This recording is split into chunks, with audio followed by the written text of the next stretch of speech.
ನಮಸ್ಕಾರ, ನಾನು ಭಾನು ಶ್ರೀನಿವಾಸ್. ಇವತ್ತು ನಾವು ಪ್ರಜಾಪ್ರಭುತ್ವದ 4ನೇ ಅಂಗ ಅಂತ ಕಳಿಸಿಕೊಳ್ಳುವಂತಹ ಮಾಧ್ಯಮಗಳ ಜವಾಬ್ದಾರಿ ಮತ್ತು ಇತ್ತೀಚಿನ ದಿನಗಳಲ್ಲಿ ಅವು ಹೋಗುತ್ತಿರುವ ದಾರಿಯ ಬಗ್ಗೆ ಅತ್ಯಂತ ಗಂಭೀರವಾದ ಚರ್ಚೆಯನ್ನ ಮಾಡಲಿದ್ದೇವೆ. ರೇಣುಕಾಸ್ವಾಮಿ ಪ್ರಕರಣದಲ್ಲಿ ಸದ್ಯ ನ್ಯಾಯಾಂಗ ಬಂಧಿಸಿರುವ ನಟ ದರ್ಶನ್ ಅವರ ವಿರುದ್ಧ ಮಾಧ್ಯಮಗಳು ನಡೆಸುತ್ತಿರುವ ವರದಿಗಾರಿಕೆಗೆ ಸಂಬಂಧಿಸಿದಂತೆ ಕರ್ನಾಟಕ ಹೈಕೋರ್ಟ್ ಇತ್ತೀಚೆಗೆ ಒಂದು ಐತಿಹಾಸಿಕ ಮತ್ತು ದಿಕ್ಸೂಚಿ ತೀರ್ಪನ್ನ ನೀಡಿದೆ. ಕೋರ್ಟ್ ಆದೇಶವನ್ನ ಗಾಳಿಗೆ ತೂರಿ ಕಾನೂನು ಬಾಹಿರವಾಗಿ ವರದಿ ಪ್ರಸಾರ ಮಾಡಿದ ಮಾಧ್ಯಮಗಳ ವಿರುದ್ಧ ಲೈಸೆನ್ಸ್ ಅನ್ನ ರದ್ದು ಮಾಡಿ ಜೊತೆಗೆ ಭಾರೀ ದಂಡವನ್ನ ವಿಧಿಸಿ ಎಂದು ಹೈಕೋರ್ಟ್ ನೇರವಾಗಿ ಕೇಂದ್ರ ಸರ್ಕಾರಕ್ಕೆ ಆದೇಶವನ್ನ ನೀಡಿರುವುದು. ನ್ಯಾಯಮೂರ್ತಿ ಸಚಿನ್ ಶಂಕರ್ ಅವರ ಏಕಸದಸ್ಯ ಪೀಠ ಹೇಳಿದ ಆ ಒಂದು ಮಾತು ಈಗ ಇಡೀ ಮಾಧ್ಯಮ ಲೋಕವೇ ತಲೆ ತಗ್ಗಿಸುವಂತೆ ಮಾಡಿದೆ. ಹಾಗಾದ್ರೆ ಕೋರ್ಟ್ ಹೇಳಿದ್ದಾದ್ರೂ ಏನು? ನಮ್ಮ ಮಾಧ್ಯಮಗಳ ಅತಿರೇಕ ಎಲ್ಲಿಗೆ ತಲುಪಿದೆ? ನಮ್ಗೆಲ್ಲ ಗೊತ್ತಿರೋ ಹಾಗೆ ನಟ ದರ್ಶನ್ ಅವರ ಪ್ರಕರಣ ಇಡೀ ರಾಜ್ಯವೇ ಸಂಚಲನ ಮೂಡಿಸಿತ್ತು. ಆದ್ರೆ ಈ ಒಂದು ಪ್ರಕರಣದ ತನಿಖೆ ನಡೆಯುತ್ತಿರುವಾಗಲೇ ಟಿವಿ ಮಾಧ್ಯಮಗಳು, ಅದರಲ್ಲೂ ವಿಶೇಷವಾಗಿ ಎಲೆಕ್ಟ್ರಾನಿಕ್ ಮೀಡಿಯಾಗಳು ಒಂದು ರೀತಿಯ ಸಮಾನಾಂತರ ನ್ಯಾಯಾಲಯವನ್ನೇ ತೆರೆದು ಕೂತಿದ್ವು. ಇದರಿಂದ 24 ಗಂಟೆ ಇದೇ ಒಂದು ಪ್ರಕರಣದ ಸುತ್ತ ನಿರೂಪಣೆಗಳು ಸೃಷ್ಟಿಯಾಗ್ತಾ ಇತ್ತು. ತಮ್ಮ ವಿರುದ್ಧದ ಈ ಮಾಧ್ಯಮದ ವಿಚಾರಣೆಯನ್ನ ನಿರ್ಬಂಧಿಸಲು ವಿಶೇಷ ಆದೇಶ ನೀಡಬೇಕು ಅಂತ ನಟ ದರ್ಶನ್ ಅವರು ಹೈಕೋರ್ಟ್ಗೆ ಅರ್ಜಿಯನ್ನ ಸಲ್ಲಿಸಿದ್ರು. ಈ ಅರ್ಜಿಯ ವಿಚಾರಣೆ ನಡೆಸಿದ ನ್ಯಾಯಮೂರ್ತಿ ಮಾಧ್ಯಮಗಳ ಹಿಂದಿನ ಸ್ಥಿತಿ ಬಗ್ಗೆ ತೀವ್ರ ಅಸಮಾಧಾನ ಮತ್ತು ಆತಂಕವನ್ನ ವ್ಯಕ್ತಪಡಿಸಿದೆ. ನ್ಯಾಯಾಲಯ ತಮ್ಮ ಆದೇಶದಲ್ಲಿ ಮಾಧ್ಯಮಗಳಿಗೆ ಕೊಟ್ಟಿರುವ ಎಚ್ಚರಿಕೆ ಇದೆಯಲ್ಲ, ಇದು ನಿಜಕ್ಕೂ ಇವತ್ತಿನ ಜರ್ನಲಿಸಂಗೆ ಬಿದ್ದಿರುವಂತಹ ಒಂದು ದೊಡ್ಡ ಪೆಟ್ಟು ಅಂತಾನೆ ಹೇಳ್ಬೋದು. ಹೈಕೋರ್ಟ್ ಮಾರ್ಮಿಕವಾಗಿ ಏನಂತ ಹೇಳಿದೆ?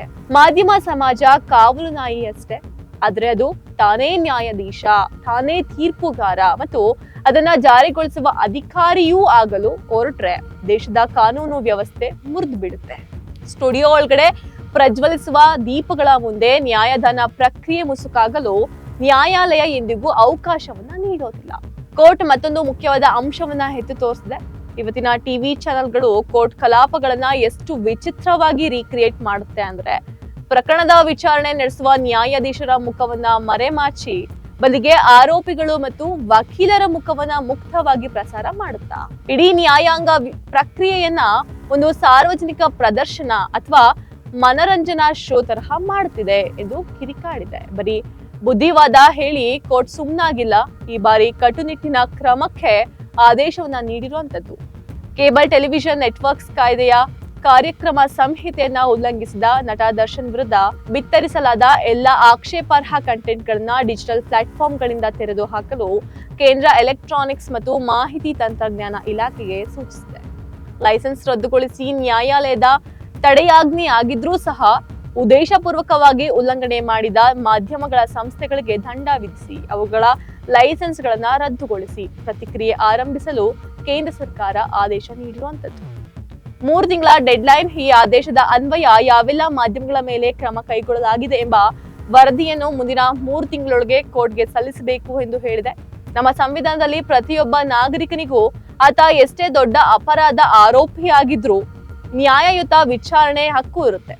ಕಾನೂನು ಪ್ರಕಾರ ಕೋರ್ಟ್ ತೀರ್ಪು ಕೊಡೋವರೆಗೂ ಯಾರೂ ಕೂಡ ಅಪರಾಧಿಯಲ್ಲ. ಆದ್ರೆ TRP ಹಪಾಹಪಿಗೆ ಬಿದ್ದು ಕೋರ್ಟ್ಗಿಂತ ಮುಂಚಿತವಾಗಿ ತಾವೇ ತೀರ್ಪನ್ನ ಕೊಡುವ ಮಾಧ್ಯಮಗಳ ಧೋರಣೆಗೆ ಈ ತೀರ್ಪು ಇಂದು ಬ್ರೇಕ್ ಹಾಕಿರುವಂತದ್ದು. ನೋಡಿ, ಮಾಧ್ಯಮಗಳು ಸಮಾಜದ ಕಣ್ಣಾಗ್ಬೇಕೇ ಹೊರತು ತಾವೇ ಕಾನೂನನ್ನ ಕೈಗೆತ್ಕೊಳ್ಬಾರ್ದು.